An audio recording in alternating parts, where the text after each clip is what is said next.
going down right now. Oh, it's been a long time since I've grabbed the mic, so I'm super excited. Hopefully you are too. Thanks for coming. Maybe I die. I'm gonna go record them. Alright, Sandy.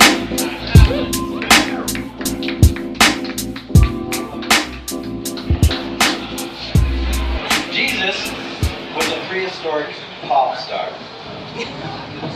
He really was. He was the king of pop of his time. I mean, to compare him to MJ is a bit of a stretch, but I'm going to do it anyway. Now, in 100 years from now, when we're talking about MJ, we're going to be talking about how he walked on the moon like it actually happened. And that's what I kind of think about the biblical sense, you know, walking on water. Do you really believe that happened? I'm not so sure about it, personally. But if we want to offer up a comparison, let's look really closely at things. Neverland Ranch, Catholic Church, same basic principles. Touching kids and shit. It's a little weird, but, you know. But MJ, I don't know, man, I miss the guy. He was really, no, I can't say wholesome. But if you want to say, there are things that can be said about their countenance, like, you know, after they had passed, they're remembered as a lot lighter, you know, as they were originally. It was Jesus, okay? It wasn't Jesus, it was Jesus, let's be real. Oh, damn right it was. Oh, yeah, it was. Yeah. Hey, God. You know, but I miss MJ a lot, you know, because that was good music, and it was the dance crazes attached to the music were a lot better than nowadays, you know what I mean? Like, you had kids trying to, like, do toe stands and shit, listen to Thriller, and then we had them doing that whole, like, you know, that smooth criminal lean, you know what I mean? Those were good dance moves. Now we gotta deal with these kids trying to fucking do the nay-nay while they crank that Soldier Boy, Superman, and that, it's not wholesome shit at all. It's terrible. I don't like it. I don't advocate it. And I saw this video of these kids, you know, singing Gucci Gang at their elementary school dance. They're singing Gucci Gang, talking about my bitch loves to do cocaine. And their parents are watching this shit and they're laughing. Why are you laughing? You need to, like, bend little Timmy over and spank him. He's, like, swagging it out with his juice box. Like, what is that? What's going on there? It's not okay, by any measure. It's not all right. And then there's little Tiffany that's, like, twerking it out and shit. I just don't think this is behavior that is befitting of a 10-year-old child. I don't know, maybe there's something wrong with me, but it's not all right. Other than that, though, this Tide Pod shit. Like, give me a fucking break, really? Like, 55 plus years of evolutionary success, and we have to tell kids in the United States not to eat fucking soap. Like, I don't know. We've come a long way, but not long enough, apparently. But, you know, even the music that we consider wholesome at the core of its value, to me, it's a little bit questionable. You know, Bruno Mars, he's singing about things like, you know, I'd catch a grenade for you. I'd jump in front of a train for you. Bruno, don't do it! You have so much to live for, Bruno, don't! It's a big sea with lots of fish in it. Grab a net or a fishing rod, make an effort, you'll be alright. It's alright. I don't know.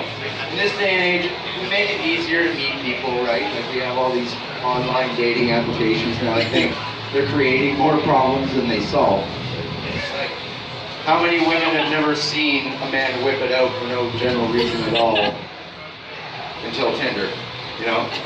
And let me talk about the poor soul that maximized his age and radius discovery settings, but still managed to swipe to the end of the line, and there's nobody else around him. That poor motherfucker. Can we say a prayer for him? Can we just put our hands together right now and look to the sky and pray for this man? Hey, you want pussy, not prayer. You cannot feel more alone in that moment. Like, you say, I hope and I pray one day I'll find the one, and there's nobody else around me. Wonderful. All right, well, let's let's just do this real quick. And, I don't know about this. But outside of that, like, you know, I have these guys that tell me that they, you know, some of my good friends, they tell me these stories of these adventures they've had. And they're talking about these like oxen beasts that they just will give it up to anyone. And it's kind of depressing on their part, but at least they're giving those girls a chance. Any shape, any size, any physical deformity or disability, bring it on in. We're just cattle prodding them into their stable. I don't know. For them, I think that's you know, throwing them a bone. Why not? But moving along.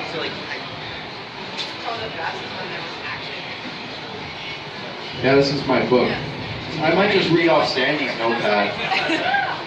See what's going on Sandy's side.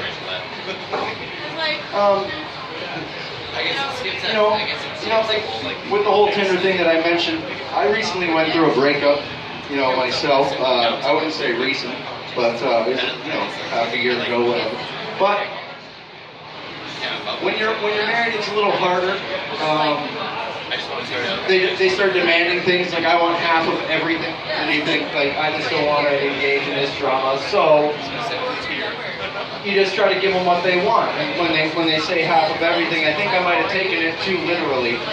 Like, I don't know if you realize how difficult it is to cut a TV in half. And imagine how I felt when I got to the pets. Whew. All I can say is thank God we didn't have children. Thank God for that. I like to meet people in the real world. I think it's a lot better. Has anyone ever gone to the Duke? Yeah, you like that place, eh? Yeah. What do you like about it? Is it the $5 Moosehead pints? Is that it? Romeo Sex Fighter, buddy. Oh yeah, Romeo. God, I love those guys. I saw them on Sunday. It was great. Me and this guy here, great. Yeah. So a few months ago, you know, me and this girl, we hit it off. It was awesome.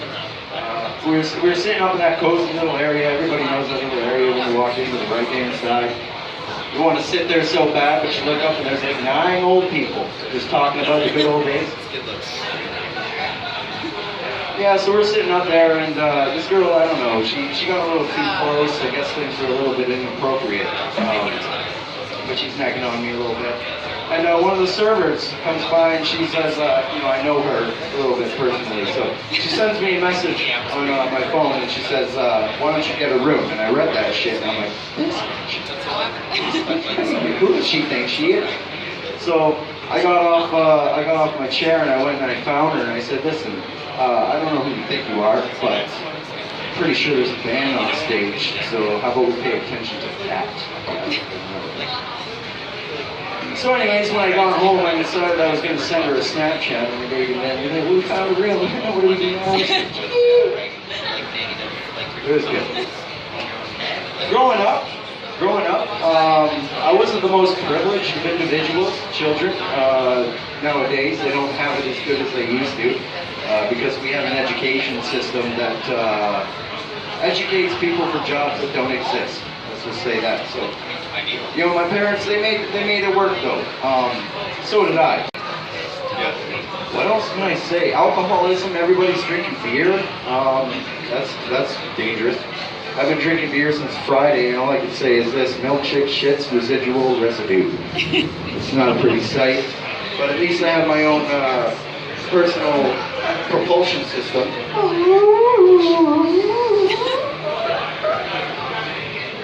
Alcoholism doesn't just run in my family, it sprints like Usain Bolt being chased by a cheetah in Africa that hasn't eaten in 3 weeks.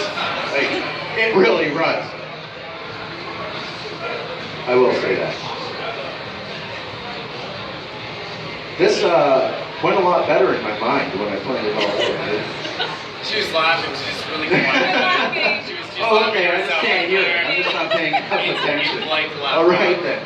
Well then, that makes me feel a lot fuzzier and warm inside. But growing up, I talked about that. I talked about being a little underprivileged, but I completely bombed the punchline. So let's go back. Let's go back and revisit that. My mom is an interesting character. She is. One thing I do discredit my mom for is she's a little tad bit racist, or just a little bit, and I don't condone it. And I'll be out on the porch with her out in Teeswater in Bruce County, and I think that she moved out there to, like, you know, escape the hustle bustle of the city. And this one time, we're sitting on the porch, we're drinking some beers, and she says something that was just a little off color, and I said, "Mom, really? Like, that is super inappropriate. I am not proud of you for what you just said." She said, "Relax, Dylan. There's no black people out here." And just like as up on cue, the neighbor stands up on his porch and he lifts his Coors Light and says, "There better fucking not be." Well, Mom, you found the right place. Home sweet home. How about that? I'm very happy for you. Very happy. But back to the whole Tinder gag. This one time I was talking to a girl, and I remembered how much girls like sensitivity. So when she asked me if I had a pet, I said, "Yeah, I do. I have a dog. I have a dog." And then I remembered how much they like a bad boy. So when they asked me, "What's your dog's name?" I said, AK-47. Yeah, no, but the love life has been going a little bit better. I mean, the other day I had my very first threesome, and I'll tell you how it went. I used both hands. It was pretty awesome. Guys, I think that's just about my time. So I'm gonna bid you farewell, but before I do that, I want to remind you. I forgot that punchline. Everybody have a good night. Welcome back to your host, Andy MacFarlane. Dylan Dombrowski, everybody. Don't forget your back.